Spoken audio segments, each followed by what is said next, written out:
বিশুর পাশে যেয়ে বিশুর গলাটা চিপে ধরে। চিপে তখন ডাইনিটি ওই বিশুকেও গিলে খেয়ে ফেলে। তখনই খিলে খাওয়ার পরে ডাইনির 3টা মাথা হয়ে যায়। মঙ্গলপুর গ্রামে এক ভয়ানক জঙ্গল ছিল। ওই জঙ্গলের পাশেই একটা গুহা ছিল। ওই গুহার মধ্যেই বাস করত এক ভয়ানক ডাইনি। ডাইনিটা তখন ওই গুহার মধ্যে থেকে রওনা দিয়ে দেয়। হাঁটতে হাঁটতে তখন গুহায় থেকে তিনি বাহির হয়ে আসে। বাহির হয়ে আসার পরে বলতে থাকে, আরে আমার তো 3 মাথা লাগবে। আমার এই পৃথিবীর সব ডাইনির থেকে শক্তিশালী হতে হবে আমাকে। আমার 3টা মাথা প্রয়োজন। আমার 3টা মাথা হয়ে গেলেই তাহলে আমি হয়ে যাব এই পৃথিবীর সব ডাইনির থেকে শক্তিশালী ডাইনি। ওই মোস্টার ডাইনিটি তখন ওই বলে রওনা দিয়ে দেয় এক রাক্ষসের দরবারে। ওই রাক্ষসকে সবকিছু খুলে তখন বলতে থাকে, আরে রাক্ষস মামা, আমাকে এই পৃথিবীর সব ডাইনির থেকে শক্তিশালী হতে হলে আমাকে কি করতে হবে সেটা তুমি আমাকে বলো। তাহলে আমি এটার জন্যই তোমার কাছে আছি আমি। আরে তোকে শক্তিশালী হতে হবে তাই না? তুই এক কাম কর, 2টা ছেলে মানুষকে মেরে, পাঠা মানুষকে মেরে, তারপরে তুই তোর মাথার সাথে লাগিয়ে নিবি। তাহলে তুই শক্তিশালী হয়ে যাবি। তারপরে তুই যজ্ঞ করবি। ওই মোস্টার ডাইনিটি তখন ওখান থেকে রওনা দিয়ে দেয়। আরো অনেক জঙ্গলের মধ্যে দিয়ে ঘুরতে থাকে। তবু তিনি কোনো মানুষকে খুঁজে পায় না। তখন এক গ্রামের মধ্যে দিয়ে ঘরে প্রায় সন্ধ্যা হয়ে যাচ্ছে, তারপরেও কোনো মানুষ খুঁজে পায় না। আরো এদিকে মঙ্গলদা ও তার বন্ধু বিশু তাদের বাড়ির সামনে তাল গাছের নিচে যখন বসে থাকে, তখন তাদের সামনে একটা লোক চলে আসে।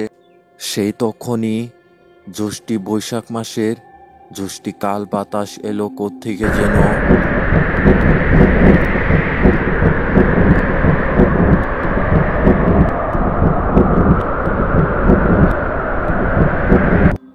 আরে বন্ধু বিশু, এই বাতাসের মধ্যে বোধহয় অনেকগুলো গাছে থেকে আম পড়ে গেছে। চল বন্ধু, ওই পাহাড়ের পাশে থেকে আমগুলো খুঁটিয়ে নিয়ে আসি। আরে বন্ধু, এই সন্ধ্যাবেলায় বাতাসের মধ্যে তুই আম খুঁড়তে যেতে চাস? তাও আবার ওই পাহাড়ের পাশে? ওই পাহাড়ের পাশটা তো লোকের কাছে শুনছি অনেক ভয়ানক জায়গা। মঙ্গলদা ও বিশু তারা দুইজন তাদের জানের পরোয়া না করেও অনেক ভয়ানক জায়গা দিয়ে তারা তখন রওনা দিয়ে দেয়। যখন তারা হাঁটতে হাঁটতে যাচ্ছিল এক ভয়ানক জায়গা দিয়ে তাদেরকে যেতে হয়, তখনই তারা অনেক ভয় পেয়ে যায়। তবু তারা ওখান থেকে রওনা দিয়ে আম গাছতলায় চলে আসে। তখনই তারা বলতে থাকে, আরে বন্ধু বিশু, তোকে বলছিলাম না আম গাছে থেকে আমগুলো মাটির পড়ে যাবে এই বাতাসের কারণে। চল বন্ধু, এবার আমগুলি আমরা দুজন খেতে থাকি। তারা দুজন যখনই আমের মধ্যে হাত দিল, তখনই বাতাসটা থেমে গেল।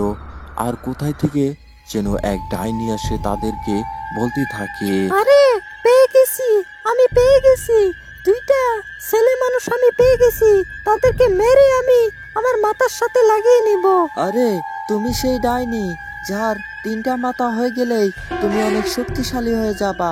ডাইনি, তুমি আমাদেরকে মেরে খেয়ে নিও না। ডাইনি, তুমি আমাদেরকে ছেড়ে দাও। ডাইনি, ছেড়ে দাও। আরে তোরা কি আমার কোথায় পেলি নাকি?